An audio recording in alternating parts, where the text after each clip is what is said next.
নমস্কাৰ ইকক্সালৈ সকলোকে স্বাগতম জনাইছো মই অনামিকা দাস মৰমৰ ছাত্ৰ-ছাত্ৰীসকল আজি মই তোমালোকৰ লগত আলোচনা কৰিবলৈ লৈছো নৱম শ্ৰেণীৰ সমাজ বিজ্ঞানৰ ইতিহাসৰ চতুৰ্থটো পাঠৰ পৰৱৰ্তী প্ৰশ্ন উত্তৰসমূহ ছাত্ৰ-ছাত্ৰীসকল ইতিমধ্যে আমি পূৰ্বৰ অংশটোত যথেষ্ট সংখ্যক প্ৰশ্ন উত্তৰ আলোচনা কৰিছো এই অংশটোত আমি অনুশীলনীৰ বাকি ৰোৱা প্ৰশ্ন উত্তৰসমূহ আলোচনা কৰিবলৈ লৈছো আহাচোন প্ৰশ্নটো কি দিছে চাও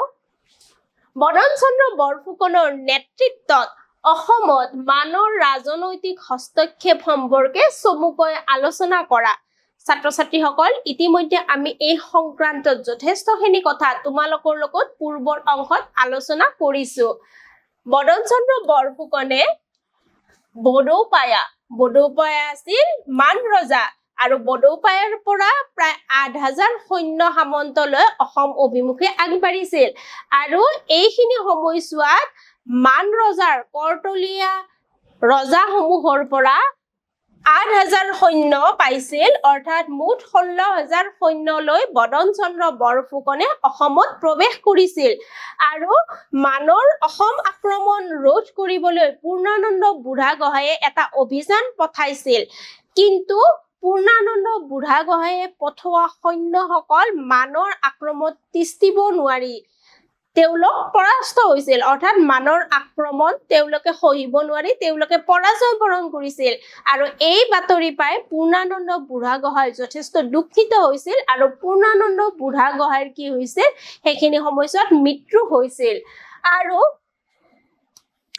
পূৰ্ণানন্দ বুঢ়াগোহাঁইৰ মৃত্যুৰ পিছত তেওঁৰ পুত্ৰ ৰুচিনাথক বুঢ়াগোহাঁইৰ পদত অধিষ্ঠিত কৰা হয় যদিও ৰুচিনাথ পিতৃৰ দৰে দক্ষ বিষয়া নাছিল আৰু সেইখিনি সময়ছোৱাত আহোমক নেতৃত্ব দিব পৰা অন্য কোনো প্ৰশাসনিক বিষয়া নাছিল ৰজাও যথেষ্ট দুৰ্বল আছিল তদুপৰি ৰুচিনাথৰ অধীনত মানসকলক ৰোধ কৰিবৰ বাবে এটা ব্যৱস্থা গ্ৰহণ কৰা হৈছিল যদিও সেয়া সফল হ'ব পৰা নাছিল আৰু কঁঠালবাৰীত তেওঁলোকে মানৰ লগত এখন যুদ্ধ কৰিবলৈ গৈছিল আহোম সেনাই আৰু এই কঁঠালবাৰীত যিখন যুদ্ধ সংঘটিত হৈছিল তাত মানসকলৰ হাতত পুনৰ আহোম সৈন্য পৰাজয় বৰণ কৰিব লগা এটা অৱস্থাৰ সৃষ্টি হৈছিল আৰু মানসকলে যোৰহাট অধিকাৰ কৰিছিল আৰু নিজকে বদন চন্দ্ৰ বৰফুকন বুলি তেখেতে কি কৰিছিল নিজকে অধিষ্ঠিত কৰিছিল আৰু চন্দ্ৰকান্ত সিংহ আহোম ৰজা হৈ আছিল আৰু লাহে লাহে কি হৈছিল বদন চন্দ্ৰ বৰফুকনে সকলো ক্ষমতা নিজৰ অধীনলৈ নিছিল অৰ্থাৎ তেওঁ একছত্ৰী শাসক হৈ পৰিছিল আৰু ৰাজমাও নমুলিয়ে বিস্তৰ আয়োজন কৰি ৰাজধানীত কি কৰিছিল বদন চন্দ্ৰ বৰফুকনক সেইখিনি সময়ছোৱাত আদৰণি জনাইছিল আৰু মানসকলে অতি কম সময়হে প্ৰথম আক্ৰমণৰ পিছত আছিল অৰ্থাৎ প্ৰায় এমাহ পিছত মান সৈন্যসকল স্বদেশলৈ প্ৰত্যাৱৰ্তন কৰিছিল আৰু চন্দ্ৰকান্ত সিংহক ৰজা পাতি মানসকল উভতি গৈছিল আৰু মান সেনাক কি কৰিছিল বদন চন্দ্ৰ বৰফুকনে যথেষ্ট উপঢৌকন দি পঠাইছিল যথেষ্ট সংখ্যক ধন টকা পইচা দি পঠাইছিল লগতে এগৰাকী আহোম কুঁৱৰী তেখেতৰ নাম আছিল থেমো আইদেউক ৰজালৈ উপহাৰ হিচাপে বদন চন্দ্ৰ বৰফুকনে পঠাইছিল এইখিনি আছিল এই প্ৰশ্নটোৰ মূল উত্তৰ পৰৱৰ্তী প্ৰশ্ন মানৰ অসম আক্ৰমণৰ কাৰণসমূহ আলোচনা কৰা ছাত্ৰ-ছাত্ৰীসকল মানৰ অসম আক্ৰমণৰ কাৰণসমূহ ইতিমধ্যে আমি তোমালোকৰ লগত খুব ভালদৰে আলোচনা কৰিছো তথাপিও আমি চমুকৈ কিছু কথা কৈ লৈছো মানৰ অসম আক্ৰমণৰ সময়ছোৱাত অসমৰ ৰাজনৈতিক পটভূমি যথেষ্ট থৰকবৰ হৈ পৰিছিল পূৰ্ণানন্দ বুঢ়াগোহাঁইৰ প্ৰাধান্যই কি কৰিছিল আহোম প্ৰশাসনিক বিষয়াসকলৰ মাজত আভ্যন্তৰীণ অন্তৰ্কন্দলৰ সৃষ্টি কৰিছিল পূৰ্ণানন্দ বুঢ়াগোহাঁইৰ কঠোৰ শাসন ব্যৱস্থা বা আহোম প্ৰশাসনৰ বাগজৰি যে পূৰ্ণানন্দ বুঢ়াগোহাঁইৰ হাতত আছিল সেই কথাটোৱে কি কৰিছিল আহোম অন্যান্য মন্ত্ৰী বিষয়াসকলক অসন্তুষ্ট কৰিছিল যাৰ ফলত পূৰ্ণানন্দ বুঢ়াগোহাঁইৰ সময়ছোৱাত বিভিন্ন আভ্যন্তৰীণ বিদ্ৰোহ বা আভ্যন্তৰীণ সংঘাতৰ সৃষ্টি হৈছিল আৰু ইয়াৰ ফলত কি হৈছিল আহোম প্ৰশাসনিক ব্যৱস্থাটো বা আহোমৰ আভ্যন্তৰীণ চোৱা লাহে লাহে কি হৈছিল দুৰ্বল হৈ পৰিছিল তদুপৰি বদন চন্দ্ৰ বৰফুকন আৰু পূৰ্ণানন্দ বুঢ়াগোহাঁইৰ মাজত যি বিৰোধ হৈছিল সেই বিৰোধেও কি কৰিছিল আহোম প্ৰশাসনিক ব্যৱস্থাটোত যথেষ্ট খেলিমেলিৰ সৃষ্টি কৰিছিল এই দুয়োজন প্ৰশাসনিক বিষয়াই নিজৰ মাজত থকা অৰিয়ে কি কৰিছিল লাহে লাহে ৰাজ্যখনত গৃহ কণ্ডলৰ সৃষ্টি কৰিছিল আৰু ইয়ে কি কৰিছিল ৰাজ্যখনলৈ বিপদ মাতি আনিছিল কাৰণ দুয়োজন বিষয়াই কোনেও কাৰো ওচৰত নিজকে সৰু কৰিবলৈ ৰাজ্যৰ স্বাৰ্থত নিজৰ যি অন্তৰ্দ্বন্দ্ব আছে যি হিংসা আছে হেয়া কেতিয়াও কমাবলৈ তেওঁলোকে চেষ্টা কৰা নাছিল যাৰ ফলত কি হৈছিল আহোম প্ৰশাসনিক ব্যৱস্থাটো ক্ৰমান্বয়ে দুৰ্বল হৈ পৰিছিল তদুপৰি সেইখিনি সময়ছোৱাত আহোম ৰজাসকল যথেষ্ট দুৰ্বল আছিল তেওঁলোকে প্ৰশাসনিক ব্যৱস্থা পাত্ৰ মন্ত্ৰীসকলৰ হাততে এৰি দিছিল যাৰ ফলত কি হৈছিল পাত্ৰ মন্ত্ৰী বা বিষয়ববীয়াসকল যথেষ্ট স্বেচ্ছাচাৰী হোৱাৰ সুযোগ পাইছিল তদুপৰি সেইখিনি সময়ছোৱাত কি হৈছিল আহোম প্ৰশাসনিক ব্যৱস্থাত যি আভ্যন্তৰীণ কণ্ডল হৈছিল সেই আভ্যন্তৰীণ কণ্ডলে কি কৰিছিল আহোম প্ৰজা সাধাৰণৰ মাজতো অসন্তুষ্টি বিয়পাই দিছিল আৰু এই অসন্তুষ্টিবোৰে লাহে লাহে কি কৰিছিল আহোম সাম্ৰাজ্যৰ জনজীৱনক বিষময় অৱস্থালৈ ঠেলি দিছিল আৰু সেই সকলোবোৰ ফলশ্ৰুতিতে কি হৈছিল বদন চন্দ্ৰ বৰফুকনে কি কৰিছিল মানসকলক এটা বিদেশী শক্তিক নিজৰ দেশখন আক্ৰমণৰ বাবে আমন্ত্ৰণ জনাইছিল নিজৰ দেশৰ দুৱাৰ মুকলি কৰি দিছিল আৰু মানে আহি অসমত ধ্বংস যজ্ঞ চলোৱাৰ এক সুবৰ্ণ সুযোগ লাভ কৰিছিল এইখিনি আছিল এই প্ৰশ্নটোৰ মূল কথা পৰৱৰ্তী প্ৰশ্নলৈ আহিছো আমি মানৰ অসম আক্ৰমণৰ পৰিণতিসমূহ ফহিয়াই আলোচনা কৰা ছাত্ৰ ছাত্ৰীসকল মানৰ অসম আক্ৰমণৰ পৰিণতিৰ কথাও ইতিমধ্যে আমি তোমালোকৰ লগত খুব ভালদৰে আলোচনা কৰিছো মানৰ অসম আক্ৰমণৰ ফলত অসম দেশখন বিধ্বস্ত হৈছিল অসম ধ্বংসযজ্ঞলৈ ৰূপান্তৰিত হৈছিল অসমৰ দুৱাৰ মুকলি হৈ গৈছিল বিনা দ্বিধাই মানসৈন্য অসমলৈ আহি অসমত কি কৰিব পাৰিছিল লুণ্ঠন চলাব পাৰিছিল অসমৰ ঘৰ দুৱাৰ কৃষি পথাৰ ভঁৰাল সকলোবোৰ উচান হৈ গৈছিল অসমৰ জনজীৱন সম্পূৰ্ণৰূপে কি হৈছিল তছনছ হৈ পৰিছিল আহোম প্ৰশাসনিক ব্যৱস্থাটোক চম্ভালিব পৰাকৈ কোনো এজন দক্ষ ৰজা বা দক্ষ বিষয়া নাছিল আহোম সামৰিক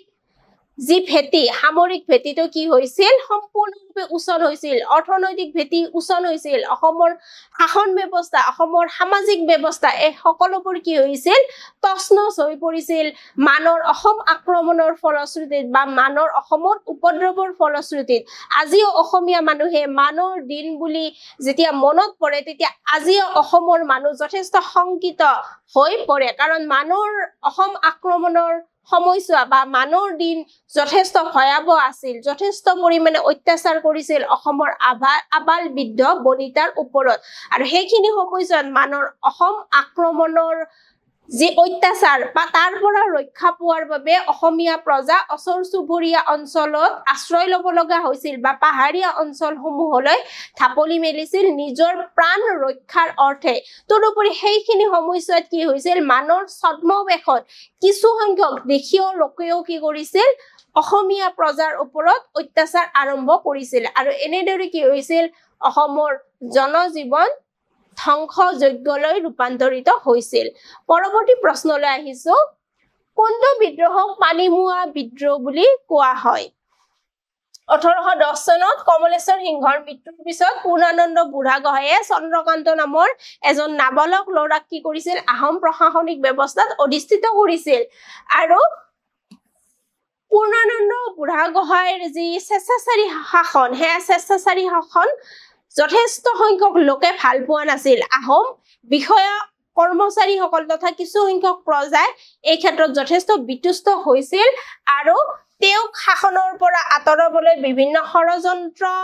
চলিছিল আৰু এই ষড়যন্ত্ৰসমূহৰ ভিতৰত কমলেশ্বৰ সিংহৰ দিনত আহোম প্ৰশাসনিক বিষয়াসকলে এটা বিশেষভাৱে উল্লেখযোগ্য